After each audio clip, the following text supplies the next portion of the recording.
So we're going to walk you through the process, but I think one piece of advice that I can give to anybody that's looking to purchase a house in step 2.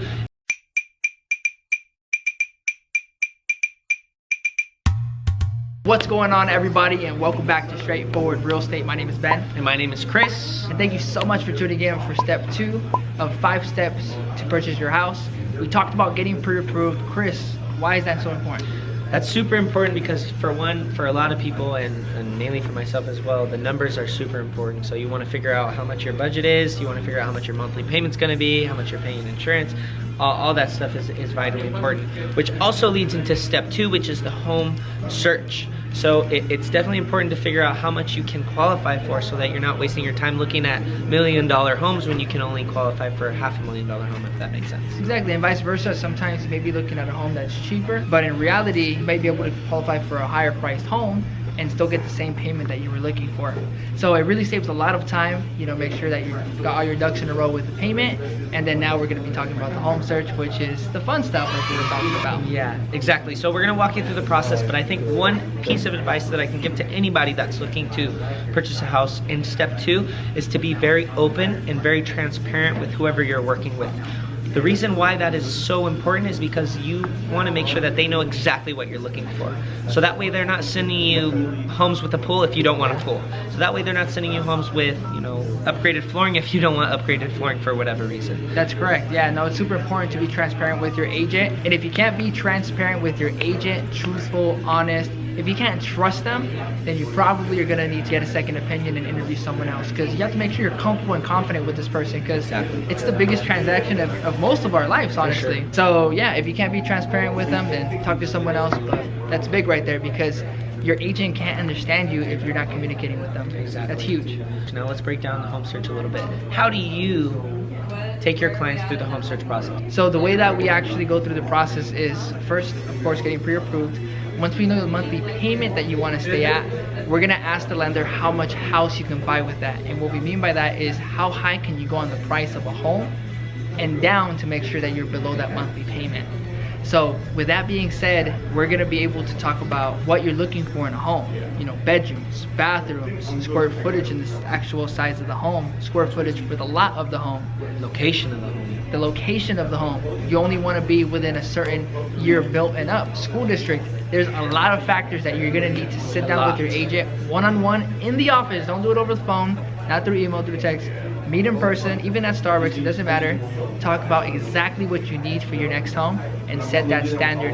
At the same time though, you gotta make sure you're being realistic. Sure. Because if you want to keep a $1,500 payment, but you want, a 4,000 square foot house, 5 bedrooms, it's gonna be impossible. So this is the part where you really set your standard for what you need, but at the same time you're being realistic and being able to achieve the goal by being realistic. Once you actually talk about what you need in a home, then at that point, you're gonna be able to select the best 3 or 4 houses in the area. The reason why we usually show 3 or 4 houses is because, yeah, there's agents out there that might show you 10 houses in 3 or 4 hours, but Jesus Christ. For me personally, and for a lot of clients that I've spoken to who have gone through those experiences, it gets so confusing. You don't even know what you're looking at anymore. Your expectations are all over the place. It gets crazy. So that's why we talk about exactly what you're looking for. We're gonna show you the best 3 or 4 options. Then from there, you'll be able to decide, okay, is this gonna be realistic, or do we gotta come up with plan B, C, and D? And another thing that I was taught to help my clients on as well is you wanna see the first top 3 or 4 houses, because you don't want to settle for house 7, 8, or 9. You know what I mean? You definitely want to see the top 3. We'll set up appointments to go see these 3 in person, get a feel for what we're looking for, and 99.9% of the time out of the first 3 that you see, it's probably going to be your best option. So we definitely recommend to submit an offer if you like that home. Exactly. If you want to stay within your monthly payment. If not, if you don't see what you're looking for, then at that point, then you have to talk with your lender and either go up on the purchase price, or if you don't qualify for more, then there's various options. You could add co-signers, you can pay off debt. There's a lot of things that you can do, but at this point, you would be connected with the lender already because you got pre-approved, and with us already. So between us and the lender, we'll be able to talk about what we need to do to get you into what you want. because that's what's most important. You know, it's the biggest payment you're gonna have Right. on your bills. That's for sure. Unless you got some fancy car or something, then I'd love to be that guy. But So I feel like we should just go over like a couple frequently asked questions in step 2 of the home buying process.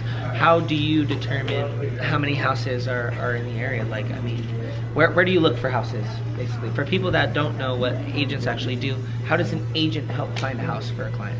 So that's a really good question. And so the way that an agent finds houses is because we actually are part of an association, National Association of Realtors, and we have access to the multiple listing service. So a lot of you guys who see houses are probably looking at homes on Zillow, on Realtor.com. Just know that they buy their information from that system that we have to pay for. And that's the free version of our system, pretty much. Right. But the MLS is obviously a lot more detailed, a lot more complicated. There's more to it. But the way that we help you find your house is by asking you all the questions that we were just talking about, and we input that information onto the multiple listing service. So we can literally put, we only want homes that are for sale, single family residence, 3 bedrooms, 2 bathrooms, year built, you know, square footage, Condos, townhouses, literally everything, commercial properties. I mean, anything and everything that you can think of, we have But access to. we need to keep it as simple as possible. So, you know, that's why you need to talk to an agent. So someone that you trust, again, someone that you can, you know, be very transparent with, and someone that's going to be able to literally just hear what you need and put all that complicated stuff into the MLS, and then you'll see the best 3 or 4 options from there. Exactly.